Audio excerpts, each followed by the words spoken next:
Hello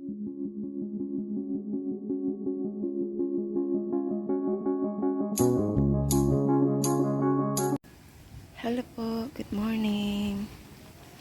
Today is Saturday at nagdilig ako dito sa aking backyard. Yan.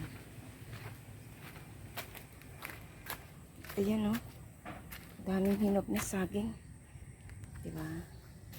Ayan. Tapos dito ay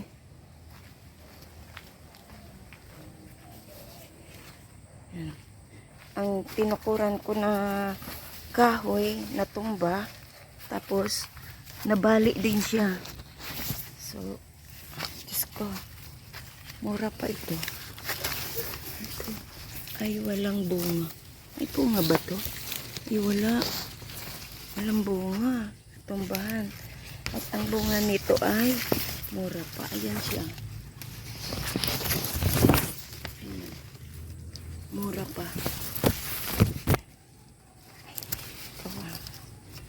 Ay, mga palaya. So, ito. At nabali na. Yan.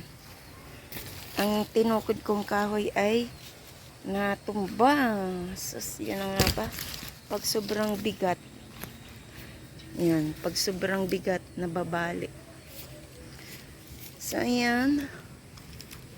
Ang dami ditong bunga, oh. Ano yan? Latundan. At yun pang isa. So, hindi pa tapos. Patapusin ko lang yung pagpupuso bago tanggalin yung kanyang ano. Yun. Meron din dito. Ayan. So, yun lang. Ito pa. At ang dito ay nabali. Yan siya. So, i-harvest ko na lang to. Ayan.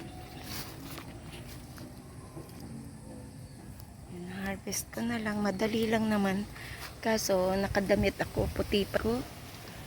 Ayan, puti yung damit. So, ayan. So, ang dami kong gabi dito. Promise. Ayan. Ayan. So,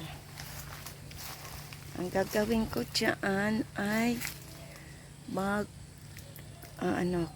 papalit muna ako ng damit para matanggal ko to. Yan. So, sandali lang.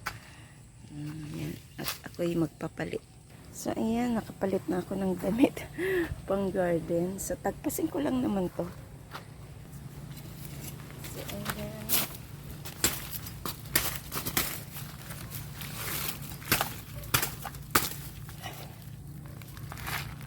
Yan lang naman.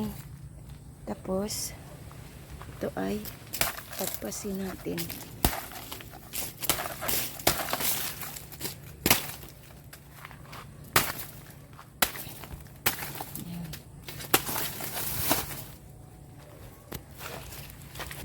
Dito tagpasin din ulit natin para matanggal yung puno.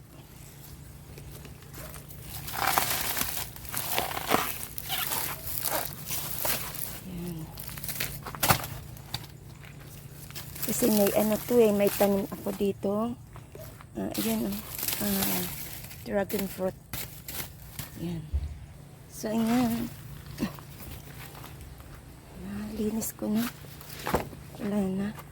At ito naman dito ay tagpasin natin.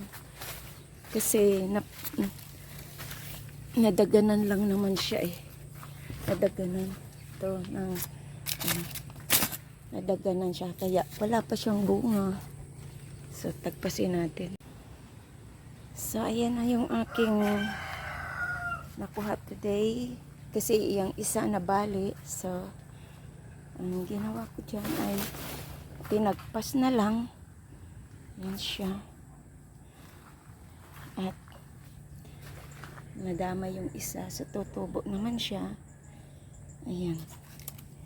Ang mga apektado ay yung aking gabi.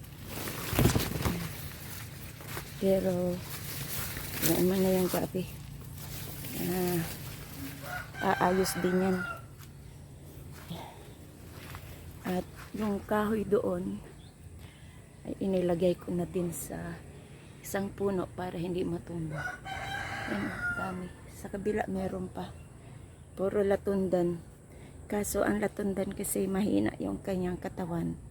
Kaya nababali. Pero ito ano to eh. Tungan. Sobrang bigat kasi nito. Ewan ko kung ilang kilos to. Siguro mga 10 kilos ito. Kaya hindi na kayanan ng katawan. Bumigay. Ay, ayan. So, ito na siya. At itong, ano, mura pa siya eh. So, ito ay latundan. So, dalhin ko ito dun sa, ano, sa loob. Ayan. Benta natin. So, for now, dito ko muna ito ilalagay. At ito, dadalhin ko dun sa loob. Kasi, ano yun ko pa. Meron pa nga ditong, ano eh, saging. Ayan, oh. Ayan. Ayan. Ito na. O, diba? So, today is Saturday, kaya morning, at andito ako sa garden. I-check ko kung pwede ito ma-deliver dun sa tindahan. Pag mabinta, mabinta, pero pag hindi, gawin nating suka. Ganun lang yun. Yan. So, ito yung aking mga, malakas kasi ang hangin. Kaya, ngayong, ano, bunga hatundan.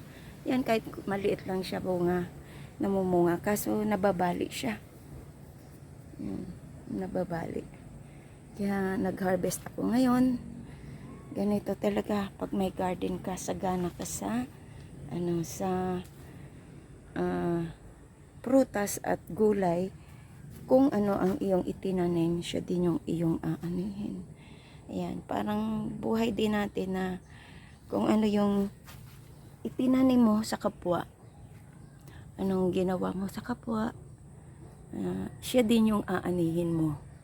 Kung lulukuhin mo yung kapwa mo, mag-aani ka din ng karma. So, bad karma. So, pero kung good karma naman ang i-ano mo, eh, good karma ang darating sa iyo. Yan. Yan.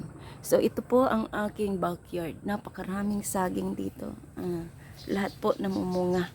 Isa lang dito, minsan 2 beses lang itong latundan. Medyo maselan kasi. Kaya yan. Ay, salamat po. At ako'y dadalhin ko pa to sa tindahan. Ang dami oh. Yan. Hindi ko na yan kaya.